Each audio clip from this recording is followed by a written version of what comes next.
디지털 본초 강목, 제가 소개시켜드릴 본초는 바로 생강입니다. 생강하게 되면 되게 음식할 때 쓰는 거겠지라고 생각하시는데, 이 생강이 한방에서는 약으로도 많이 쓰여요. 이 생강이 다른 말이 새앙 혹은 새양이라고 부르기도 하는데요.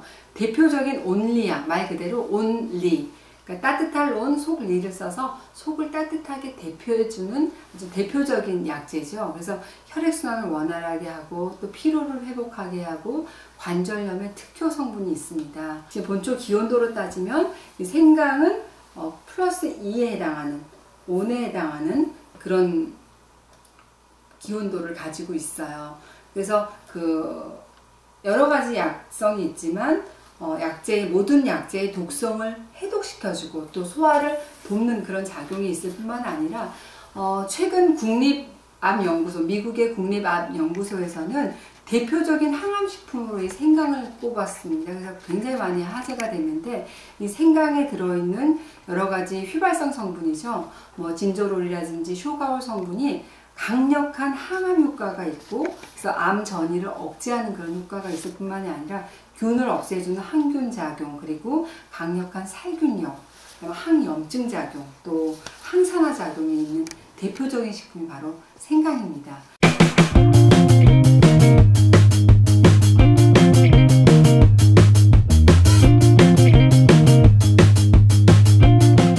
생강하면 일단 감기에 좋다는 건 다 알고 계실 거예요. 생강이 몸을 워낙 따뜻하게 하는 대표적인 식품이기 때문에 몸 안에 있는 냉기, 찬 기운을 바깥으로 이렇게 몰아내서 감기를 예방하는데 굉장히 좋고, 왜 감기 오래되면은 왜 가래 있고 기침하고 하시는 분 있죠? 강력한 거담 작용이 있는 게 바로 생강입니다. 실제로 감기 걸려서 몸이 으슬으슬하고 오한이 날 때, 코가 막힐 때 이렇게 뻥 뚫어주는 효과가 있는 게 바로 생강이라고 할 수 있습니다. 그래서 이 생강은 조선시대 왕들의 감기 치료를 하는 신의 한 수였다라고 그 문헌에는 기록이 되어 있어요. 약골로 알려져 있는 영조임금. 사실 약골인데도 불구하고 영조임금이 보통 조선시대의 왕들이 오래 못 사셨어요. 47살까지가 평균 수명이었다고 하는데, 약골이었던 우리 영조임금님께서만 무려 83세까지 사셨다고 합니다. 그때 배탈하고 설사가 워낙 자주 있으니까 이 허약한 기운을 보충하기 위해서 우리 영조임금도 강귤차를 즐겨 드셨다는 그런 문헌이 있어요. 우리 여자들에게는 생각만 한 것이 없습니다. 여자의 가장 큰 적이 바로 냉증, 냉기라고 할 수 있는데, 냉기가 뭐예요? 라고 얘기하신다면 일단 손발 찬 것도 냉기고, 하복부가 차신 분들 굉장히 많죠. 추위를 많이 타시는 분들, 이런 분들이 대개는 생리통이라든지 생리불순이 있을 때 이 생강은 단순한 식품이 아니라 자연이 주는 천연 난로의 역할을 하는 게 바로 이 생강입니다. 이 생강이야말로 구역질의 명약이라고 불리웁니다. 그래서 임산부들 입덧 많이 하고 그럴 때 이 생강을 많이도 드실 필요 없어요. 이렇게 편으로 이렇게 잘게 썰어서 그냥 바로 신기하게 입덧이 가라앉는 경험들을 아마 해보실 수 있을 거예요. 사실 여자들한테만 좋은 게 아니라 이 생강은 남자들에게도 좋습니다. 그러니까 남자들의 생식 기능을 높이고 싶다면 생강이 바로 특효약이라고 할 수 있어요. 이 생강을 남자들이 먹게 되면 정자의 운동성이 높아지고, 또 여자들이 먹게 되면 생리불순이라든지 생리통, 또 임신 기능을 가능성을 높여주는 그런 효능이 있습니다.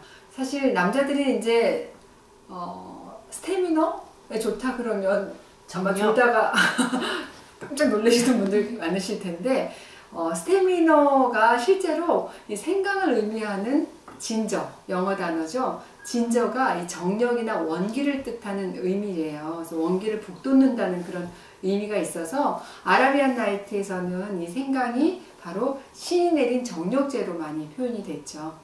이 생강이야말로 요즘 해독 많이 하는데 대표적인 해독식품이라고 할 수 있습니다. 한방에서는 약재를 가공할 때 이 생강즙에 넣어서 그 약재가 가지고 있는 독성을 누그러뜨리는 그런 데로 많이 사용을 하고, 또 우리가 쉽게 생각을 하면은 스시집이라든지 장어를 먹을 때 날로 먹기 때문에 아무래도 세균 번식이라든지 식중독 걱정 많이 하시죠. 그래서 우리가 스시집에 가면 항상 같이 나오는 게 생강 초절임이 나오는 거. 이게 강력한 항균력이 있어서 식중독을 예방하는 효과가 있고요.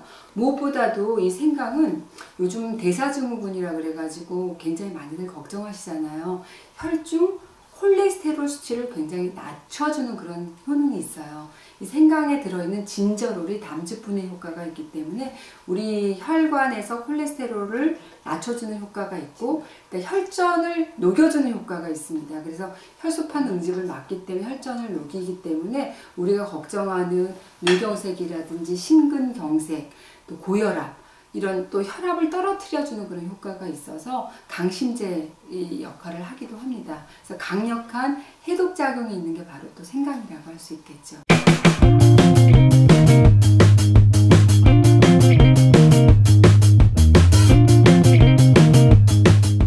이렇게 좋은 생강도 주의하실 점이 있습니다. 이 생강은 따뜻한 성질이 있어 혈관을 주로 이렇게 확장하는 작용이 있기 때문에 치질이 있다든지 위궤양, 십이지장 궤양 환자는 많이 드시면 안 돼요.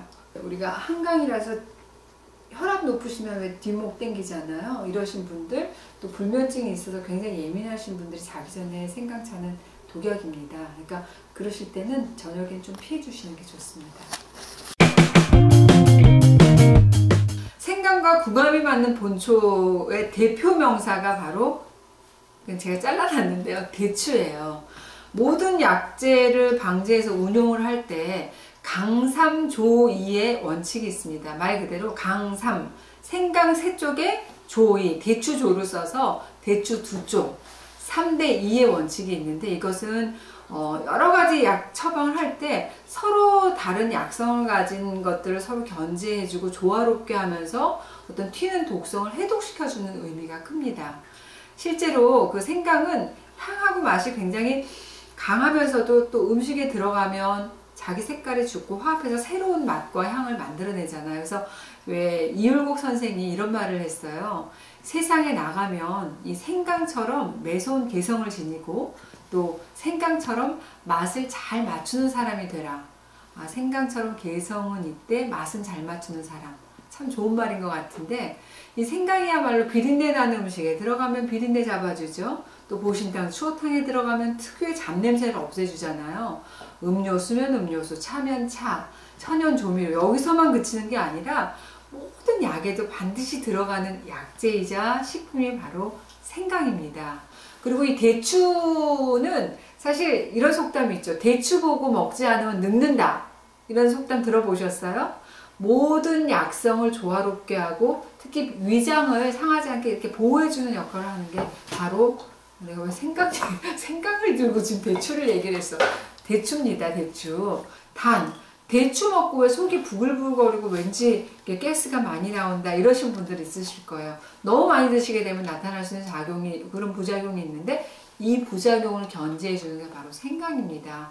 강삼조이의 원칙을 꼭 기억을 하세요. 좋은 약이 되기 위해서, 또 좋은 향신료로서 역할을 하기 위해서는 일단은 좋은 생강을 고르는 방법을 알아야겠죠.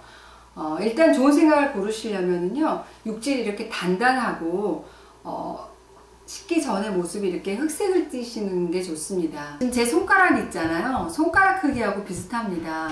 마디마디가 이렇게 열려 있지만 이 엄지손가락하고 비교해서 봤을 때 사이즈가 비슷하죠. 반면에 중국산 생강 같은 경우에는 손가락 크기랑 비교해보면 확연하게 다르시잖아요. 이건 손가락이 아니라 소뚜껑 정도의 크기로 굉장히 마디가 굵고, 지금 이 토종생강이 지금 보시면 마디마디가 여러 가지가 연결되어 있는데 얘는 한 2~3마디 정도밖에 없잖아요.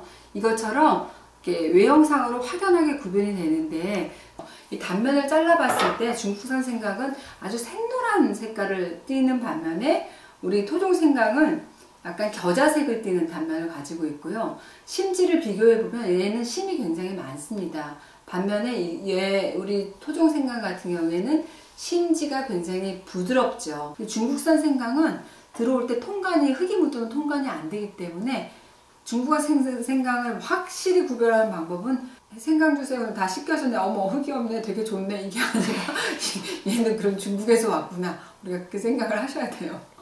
이 토종 생강은 워낙 재배하기가 까다롭고 그리고 그 무게 자체도 많이 나가지 않기 때문에 사실 농가에서는 많이 기피한다고 해요. 그래서 요즘은 토종 생강, 약생강을 구하기 굉장히 어렵고 상대적으로 우리가 시중에서 이 계량종 생강을 많이 구입하는 경우가 많거든요. 근데 정말 여러분들이 약으로 사용하는 목적으로 내가 생강을 좀 구입해야겠다 그렇다면 조금 다소 비싸고 그러더라도 이 토종 생강을 꼭 구입을 하셨으면 좋겠어요.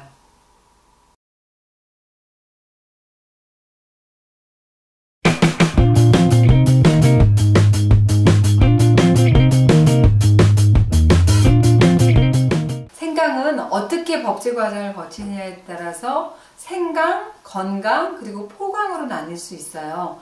이 생강은 말 그대로 생강, 그죠? 그대로 날것의 생강이고 이것을 건조시킨 것을 건강이라고 얘기를 합니다. 근데 이 건강을 법제 과정, 그러니까 한번 볶는 그 법제 과정 열 처리를 해가지고 약간 까맣게 태울 정도로 하는 걸 우리가 포강이라고 얘기를 하는데 지금 후라이팬에다가 기름을 두르지 않은 상황에서 이 건강을 넣으시고 볶아주시면 돼요. 한 번 더 열 처리 과정을 거치는 거죠. 같은 생강이라고 하더라도 어떤 법제 과정, 어떤 수치 과정을 거치느냐에 따라서 다 약성이 틀려지는 거거든요. 그래서 한 지붕 세 가족이나 똑같은 건데 본초 기온도로 따지면 생강은 플러스 2, 온의 성격을 가지고 있다면 건강은 플러스 3, 보다 열성으로 치우치게 되고 이거를 건강을 볶은 이 포강은 플러스 4, 극열의 그 성질 기온도를 가지고 있습니다. 그래서 이 생강이 겉에 있는 그런 한계를 몰아내주는 그런 발산의 기운이 강하다고 한다면 이 건강은 보다 안쪽으로 들어가서 깊숙한 곳에 있는 냉기를 없애주는 그래서 온중회양이라고 얘기를 합니다. 중초를 따뜻하게 해서 양기를 북돋아주는 그런 효능을 가지고 있고 또 담을 삭혀주고 폐를 보호해주는 효과를 가진 게 건강이라고 한다면 이 건강을 한번 불에 열처리를 가해서 볶은 이 포강이라고 하는 것은 그야말로 부인과 치료의 명약입니다. 그래서 온경지혈, 온중지사의 효과가 있어서 지혈, 출혈을 멈춰주고 지사, 설사를 멈추게 해주는 그런 생리불순이라든지 부인과 치료의 명약으로 쓰는 게 바로 이 포강입니다. 하지만 이건 여러분들이 함부로 집에서 쓰시기엔 약간 위험성이 있을 수 있으니까 생강과 건강 정도 알아두시고 활용하시면 굉장히 쓰임새가 많으실 것 같아요.